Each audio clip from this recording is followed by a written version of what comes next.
recevez chez vous les programmes de la 103.8 FM, la radio La Voix de l'Alama émettant depuis Alada, Donou, Guillaume Agbokwe, la partie technique, Arnaud Agbozo en direct.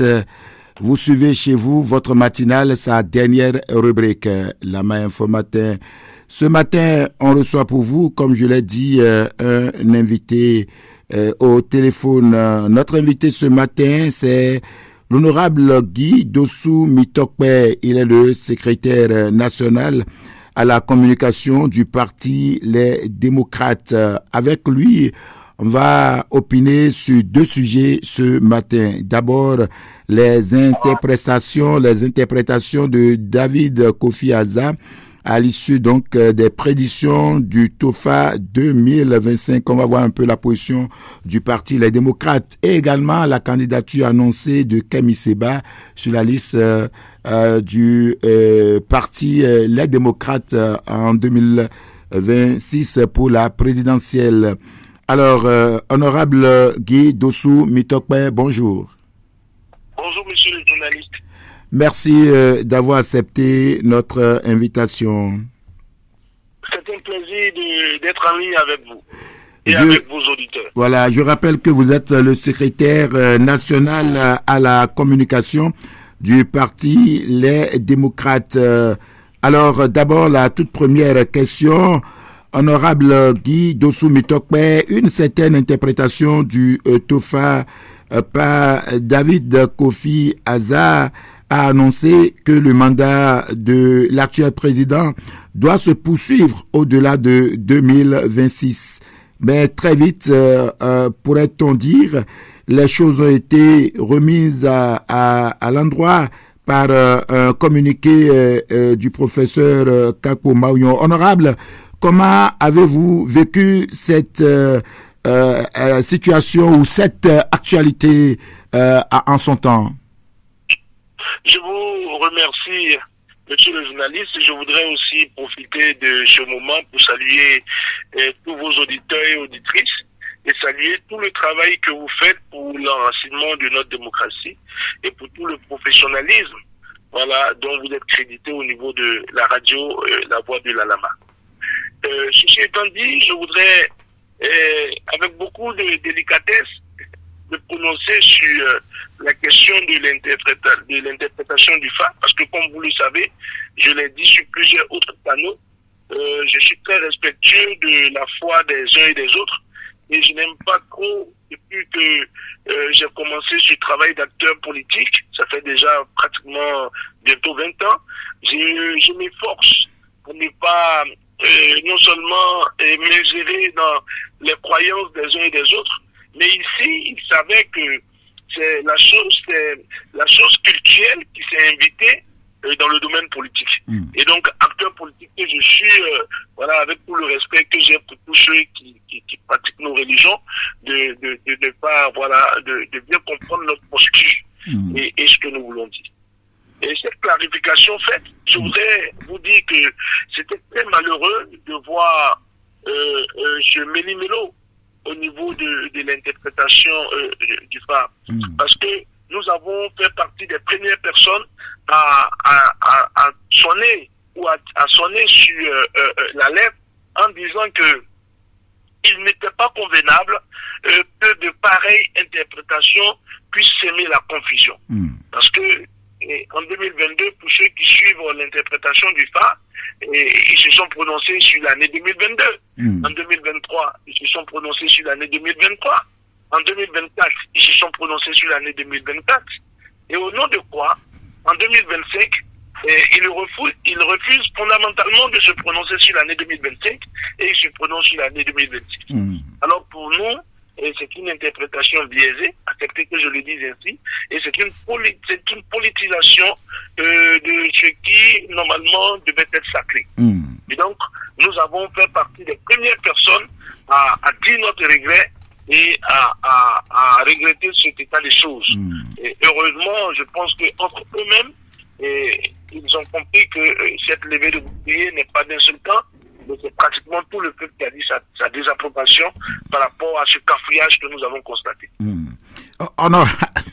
Honorable, on a l'impression que le débat sur le troisième mandat ou un nouveau mandat pour le président Patrice Talon refait de plus en plus surface, malgré toutes les garanties données par le chef de l'État et qui se trouvent d'ailleurs consignées dans la Constitution, où on peut lire, entre autres, que de sa vie, nul ne peut faire plus de 2 mandats.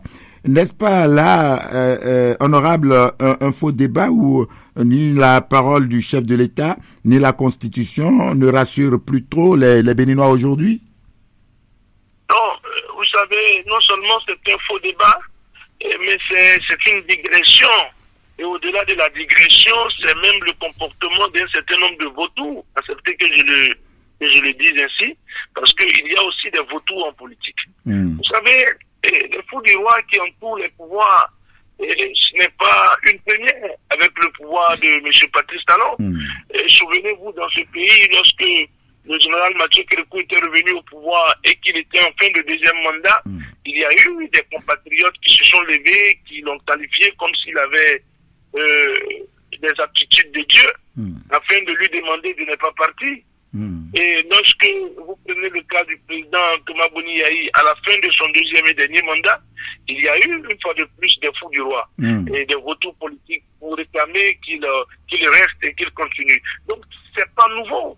Il y a toujours des esprits faibles qui s'approchent des présidents en fin de mandat et qui essaient, comme les cotisants le font, de leur présenter des qualités divines que souvent ils n'ont pas.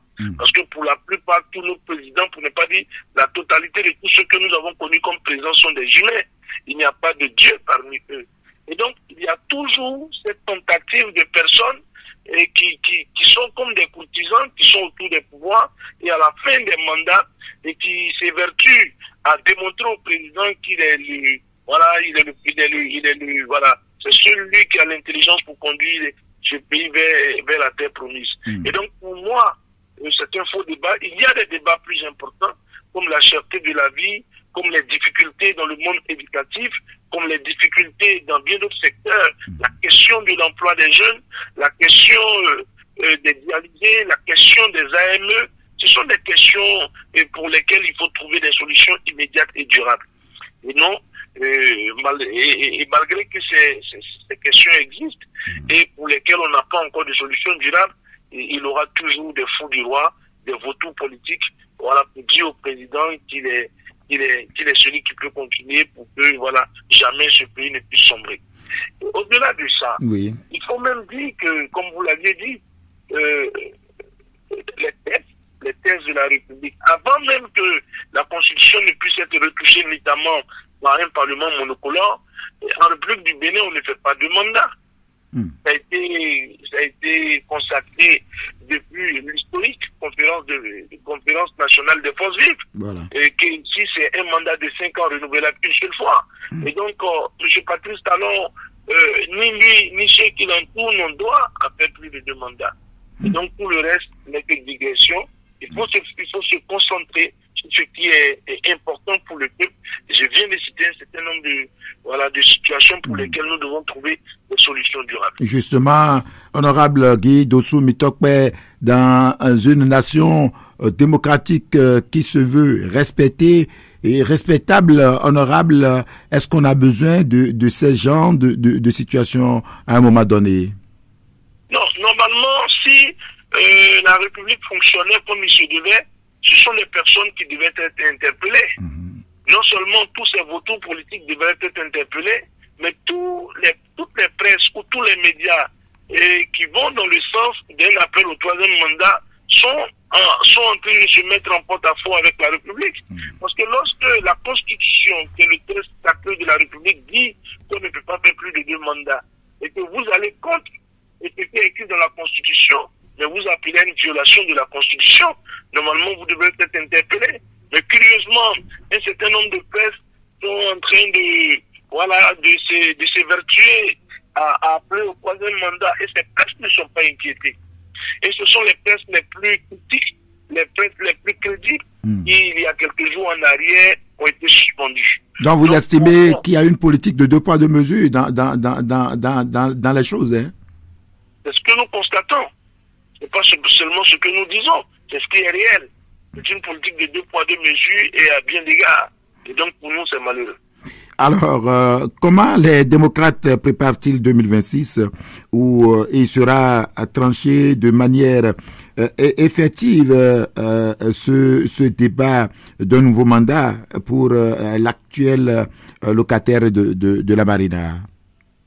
Au niveau du parti Les Démocrates, nous préparons les élections générales de 2026 avec beaucoup de sérénité.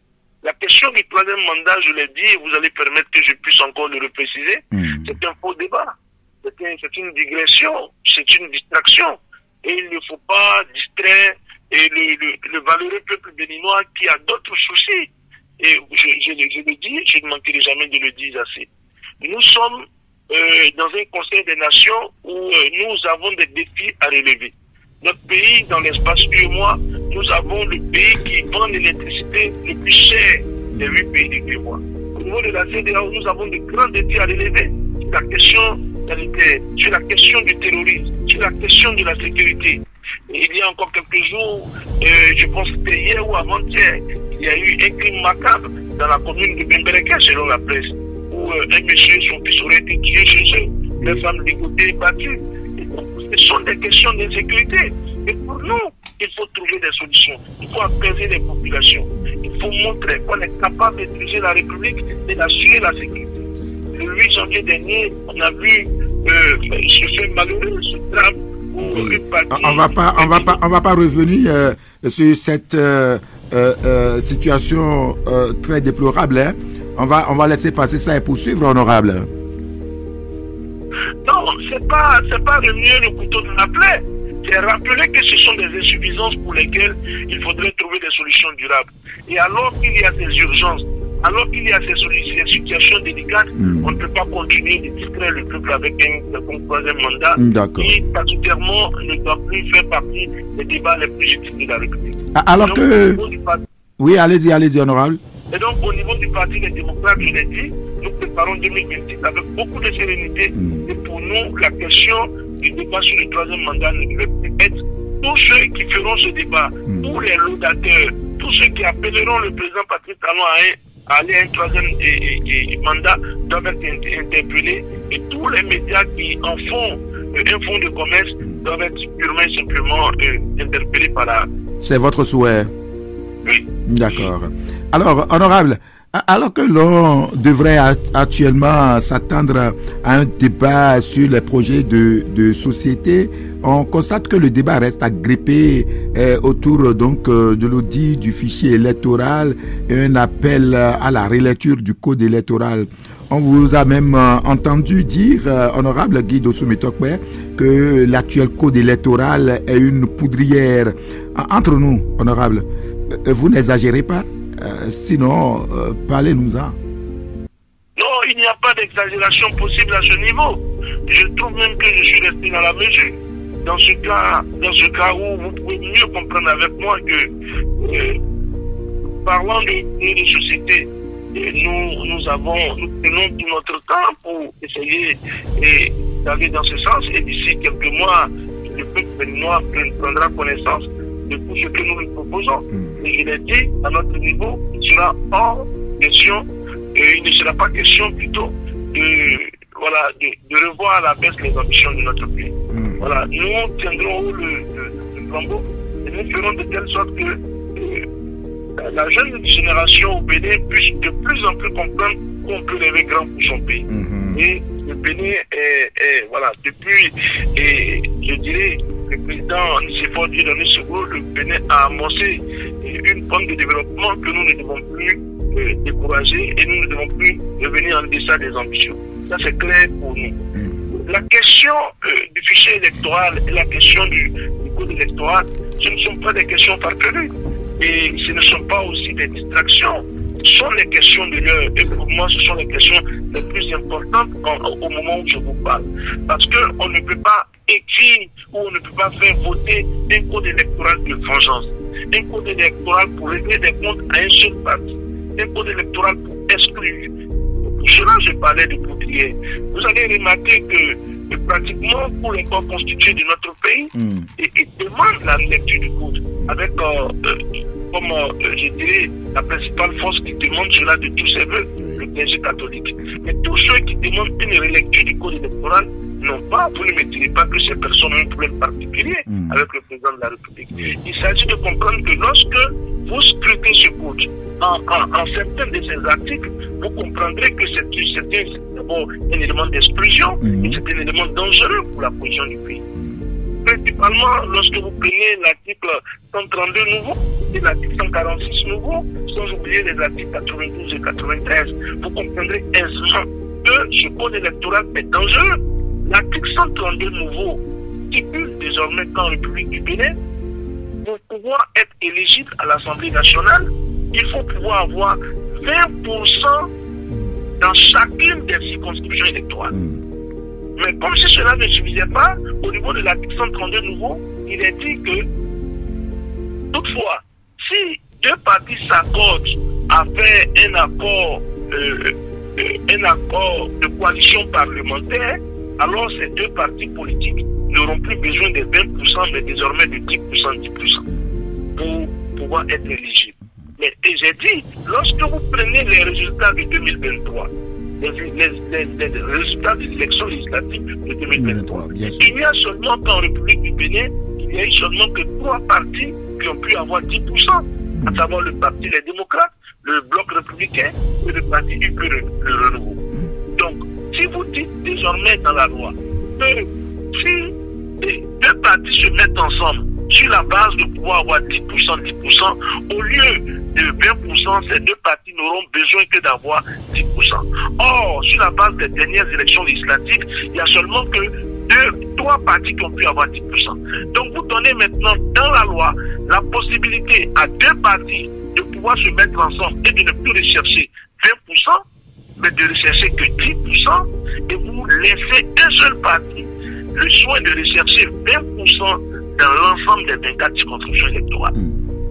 Et c'est dommage. J'entends les gens me dire, mais non, à part UP le nouveau Bloc républicain, il y a d'autres partis avec qui vous pouvez faire voilà, un accord de coalition parlementaire. C'est un faux débat, parce que ceux qui ont fait la loi, ils l'ont fait sciemment.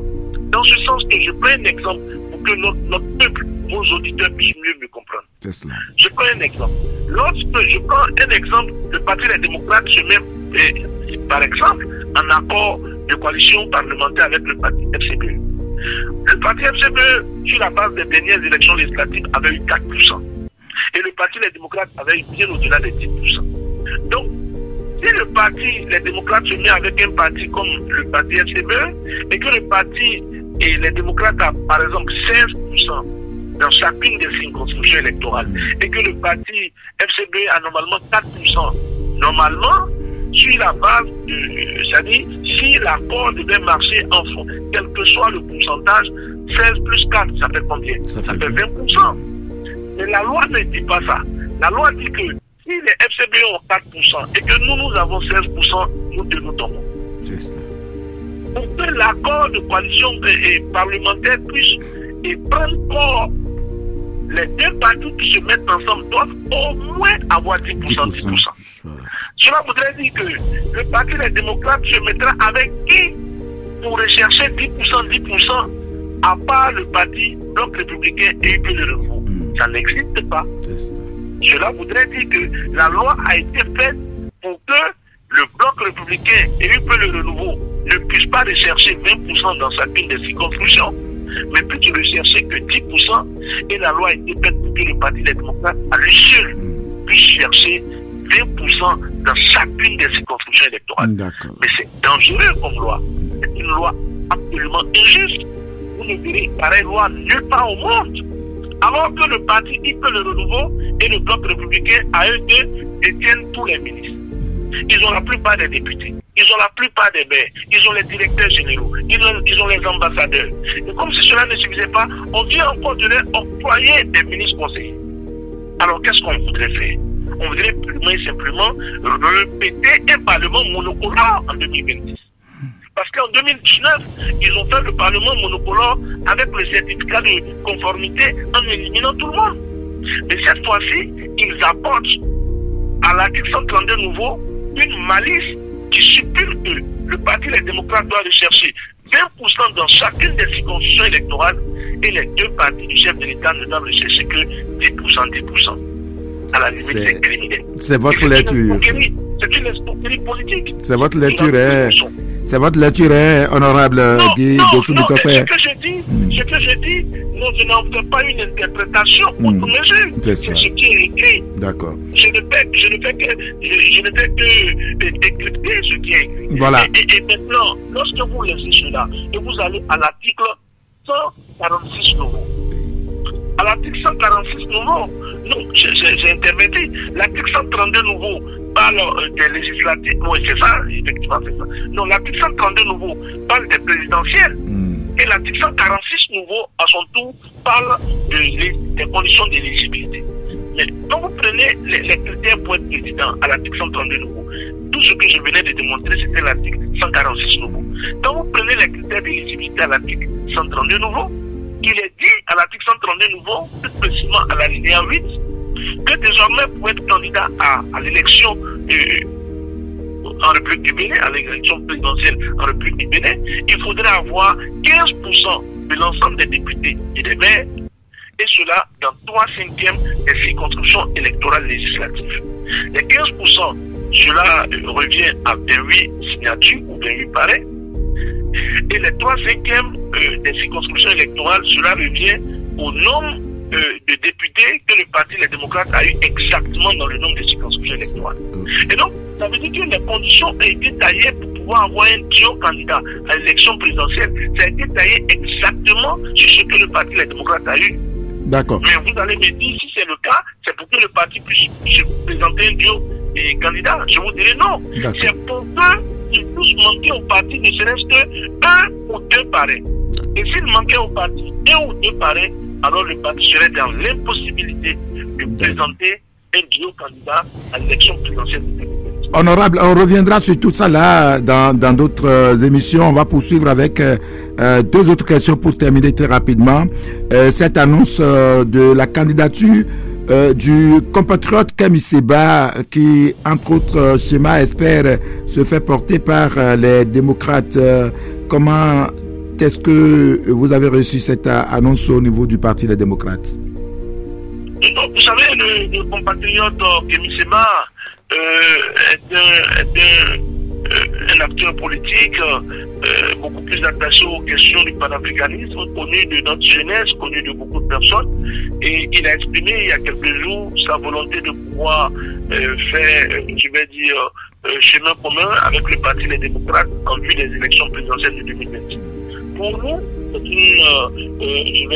c'est une excellente chose de vouloir faire chemin avec nous. Parce qu'il pouvait s'en prendre à nous et chercher à nous combattre. Mais le fait qu'il décide de faire chemin avec nous, c'est une très bonne chose. Et l'autre chose que j'ajouterais, c'est que le parti souverainement parlera de la présentation de son duo candidat au moment opportun. Nous travaillons afin que ceux qui feront partie de ce duo candidat puissent être les meilleurs et qui nous garantiront une victoire certaine au cours de cette élection présidentielle. Donc, pour nous, je salue déjà sa démarche et je dis que c'est une bonne chose de le dire ainsi et qui voudrait faire chemin avec nous. Et après cela, je voudrais repréciser maintenant que de manière souveraine, le parti s'activera à choisir les 2 personnes qui constitueront le duo afin que nous puissions avoir une certitude que nous gagnerons. La chose pourrait être donc possible au niveau du Parti Les Démocrates, soutenir la candidature à la présidentielle de 2026 de Kemi Seba donc. Non, les candidatures, nous n'avons pas encore officiellement lancé l'ouverture des candidatures, mais je crois que, comme je l'ai dit, c'est une bonne chose de jeter son dévolu sur notre parti. Vous ne me voyez pas condamner cela. Non, je ne crois même pas que ceux qui aiment le parti, qui aiment notre pays, personne ne se mettra dans une discussion de condamner cela. Mais au moment opportun, comme je vous l'ai dit, quand les candidatures seront, l'appel à candidature sera lancé, et voilà, et les choses se feront souverainement et de manière ouverte et pour que nous puissions nous donner toutes les chances de gagner. Est-ce que ce n'est pas trop tôt, cette annonce de Kemi Seba là? Alors, je ne peux pas juger de l'opportunité ou de l'inopportunité de son agenda. C'est une question suffisamment personnelle. J'ai constaté, comme la plupart de nos compatriotes, il a fait cet appel, il a fait cette sortie médiatique au cours de laquelle il a annoncé ce dont vous et moi nous parlons. Mais je ne peux pas juger de l'opportunité ou de la justesse de sa sortie. Tout ce que je peux dire, c'est qu'il est suffisamment maître de lui-même. Et nous, pour nous, le parti reste ouvert à tous ceux qui peuvent aider le parti et le pays. Et si personnellement, Kami Seba vous demandait, si Kami Seba vous demandait par exemple des conseils, qu'est-ce que vous allez lui répondre? Donc, la question des conseils, c'est pas une question publique. S'il me demandait des conseils, je lui dirais qu'on n'expose pas les questions de manière publique. Les questions se donnent de manière, à deux, de manière personnelle. Si jamais il m'adressait une telle question, je lui dirais, il serait plus sage de notre part, aussi bien lui et moi, que nous puissions en parler à deux, que de mettre à la base de tout. D'accord. Honorable Guy Dossou Mitokpe, c'est vous notre invité ce matin. On vous a reçu au téléphone. Je rappelle que vous êtes secrétaire national à la communication du parti Les Démocrates. On va terminer. Qu'est-ce que vous avez à dire en termes de conclusion?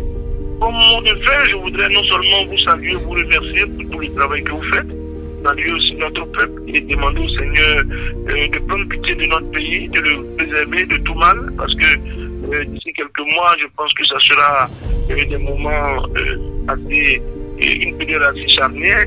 Et donc, il y a lieu de prier pour le pays, il y a lieu de se rapprocher davantage du Seigneur. C'est même d'ailleurs un appel du président du parti, que nous puissions tourner nos regards vers l'Éternel, et afin qu'il puisse prendre pitié de notre pays.